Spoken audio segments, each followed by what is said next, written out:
Bimbang tentang gout? Cubalah Euro, pengalkali air kencing yang berkesan. Euro, kurangkan paras asid urik anda sekarang.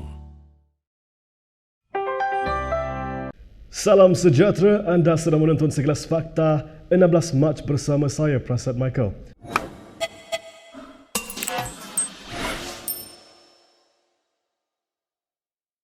PH dan PKR kini menjadi pilihan tidak popular pengundi Melayu, terutamanya golongan atas pagar dalam PRN Johor baru-baru ini.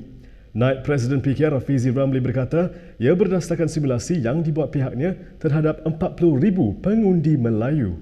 Our finding was that Malay voters generally prefer to vote for BN in absence of everything else, and when given a chance, even if they were undecided or they were fence-sitters, they prefer BN on the basis that, or the second to BN is actually PN, no longer Pakatan, on the basis that, political parties are basically more or less the same. So, if we were to choose, we rather choose someone we can trust.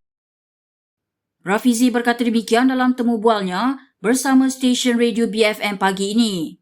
Dalam keadaan sedemikian, katanya, PKR perlu kembali kepada politik yang berteraskan isu yang pernah memenangi hati pengundi sebelum ini.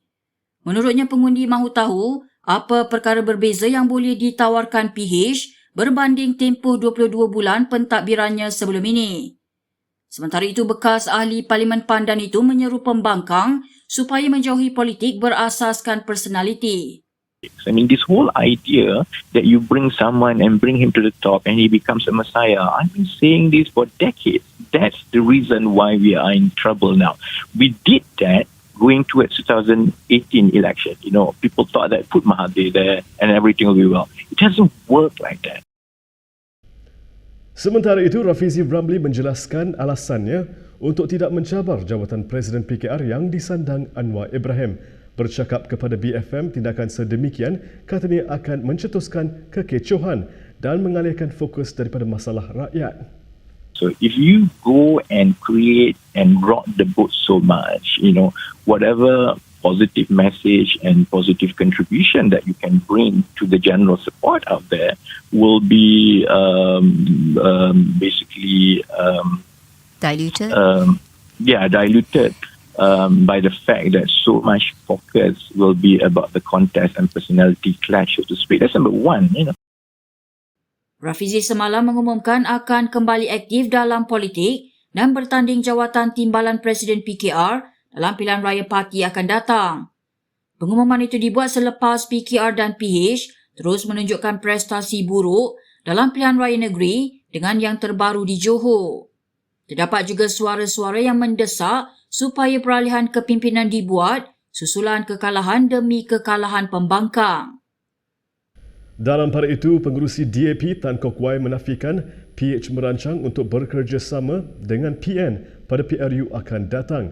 Tan berkata adalah mustahil untuk PH bekerjasama dengan PN seperti didakwa Rafizi. Bekas ahli Parlimen Pandan itu dalam kenyataannya semalam mendakwa Majlis Presiden PH bersetuju membincangkan kemungkinan bekerjasama dengan PN pada PRU akan datang. Tan yang juga ahli Parlimen Ceras berkata, Bersatu yang merupakan ahli utama PN telah mengkhianati PH manakala PAS mempromosikan ekstremisme agama. Selepas kekalahan teruk PH di Johor, gesaan untuk pendekatan kemah besar bagi menyatukan parti pembangkang muncul semula. Ahli Parlimen Bangi dari DAP Ong Kian Ming mencadangkan supaya ada kelonggaran dalam rundingan dengan parti pembangkang lain termasuk PN. Ong mencadangkan PH dan PN mengadakan perbincangan tidak rasmi bagi mengelak pertumbungan pelbagai penjuru di kerusi dengan penyandang pembangkang. Setiausaha Agung DAP Lim Guan Eng mengulangi pendekatan kemah besar namun tidak bersetuju untuk memasukkan PN dalam perbincangan. Dalam perkara berkaitan, Timbalan Presiden Amanah Salahuddin Ayub menegaskan bahawa PN bukan sebahagian daripada pembangkang. Ini mungkin berita baik yang ditunggu-tunggu pencarum KWSP. Perdana Menteri Ismail Sabri Yaakob hari ini mengumumkan kerajaan bersetuju membenarkan sekali lagi pengeluaran khas KWSP berjumlah RM10,000. Ini merupakan keputusan yang sukar kerana ia melibatkan simpanan hari tua rakyat dan pengeluaran khas ini adalah jalan tengah dalam mengimbangi antara keperluan mendesak hari ini dan simpanan masa hadapan. Kerajaan sebelum ini membenarkan pengeluaran caruman KWSP melalui 3 skim iaitu iLestari, iSinar dan iCitra yang berjumlah RM101 bilion. Ismail berkata walaupun kerajaan memberikan kebenaran untuk pengeluaran khas KWSP ini, dia merayu supaya pencarum mengekalkan simpanan mereka kecuali keadaan benar-benar mendesak. Saya berharap para pencarum membuat pertimbangan yang sewajarnya sebelum melakukan pengeluaran demi masa depan. Krisis Menteri Besar Johor bukan sahaja mencetuskan polemik di kalangan pemimpin UMNO tetapi juga di kalangan pembangkang. Ahli Parlimen Pasir Gudang Hassan Karim meluahkan rasa kesal dengan apa yang disifatkannya sebagai pelanggaran ke atas amalan demokrasi berparlimen. Menulis di Facebook, Hassan berkata, di sebalik kejayaan Hasni memimpin BN meraih kemenangan lebih 2/3, namun pihak istana telah memilih untuk melantik seorang menteri besar yang bukan pilihan majoriti rakyat. Ahli Parlimen PKR itu menyifatkan apa yang berlaku sebagai malang dan satu pelanggaran ke atas amalan demokrasi berparlimen dan raja berperlembagaan di Malaysia. BN sebelum ini telah berkempen dengan jaminan Hasni akan kembali sebagai menteri besar untuk penggal kedua jika gabungan itu memenangi pilihan raya Johor pada Sabtu lalu. Bagaimanapun walaupun Hasni mendapat sokongan 38 daripada 40 ahli Parlimen BN, pelantikannya semula tidak menjadi kenyataan. Ini menurut sumber kepada Malaysia kini disebabkan tentangan yang tidak dijangka daripada kuasa lebih tinggi. Kuasa yang lebih tinggi itu dilaporkan memilih adun macap On Hafiz Ghazi untuk mengambil alih jawatan Menteri Besar dan Hasni terpaksa mengalah. Kerjasama antara PAS dan PN pada September 2019 telah dibuat tanpa meminta pandangan pemimpin parti itu. Perkara itu didedahkan oleh ahli Parlimen Kuala Nerus, Khairuddin Aman Razali dalam temu bualnya dengan Bernama TV malam tadi.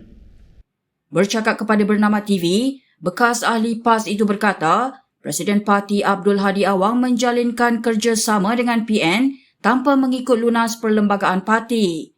Beliau menyifatkan perkara itu sebagai kesilapan yang telah didiamkan oleh kepimpinan parti. Sebaliknya, kata Khairuddin, perkara itu berbeza dengan apa yang berlaku ketika Muafakat Nasional ditubuhkan. Menurutnya, penubuhan Muafakat Nasional melalui proses yang sangat ketat bermula dengan kertas kerja di peringkat jawatan kuasa kerja PAS Pusat dan dibawa ke Majlis Syura Ulama. Untuk rekod, PN ditubuhkan secara mengejut bagi mengambil alih pentadbiran kerajaan PH yang runtuh pada 24 Februari 2020. Proses pengambilan kerajaan oleh bekas Perdana Menteri Muhyiddin Yassin ketika itu mendapat sokongan ahli Parlimen Bersatu, UMNO, PAS, Gabungan Parti Sarawak dan beberapa parti lain. Bagaimanapun, Presiden UMNO Ahmad Zain Hamidi pada Julai 2020 memutuskan parti itu tidak menyertai PN secara rasmi, sebaliknya akan terus memperkasakan Muafakat Nasional bersama PAS. Berikut beberapa lagi ringkasan berita untuk hari ini.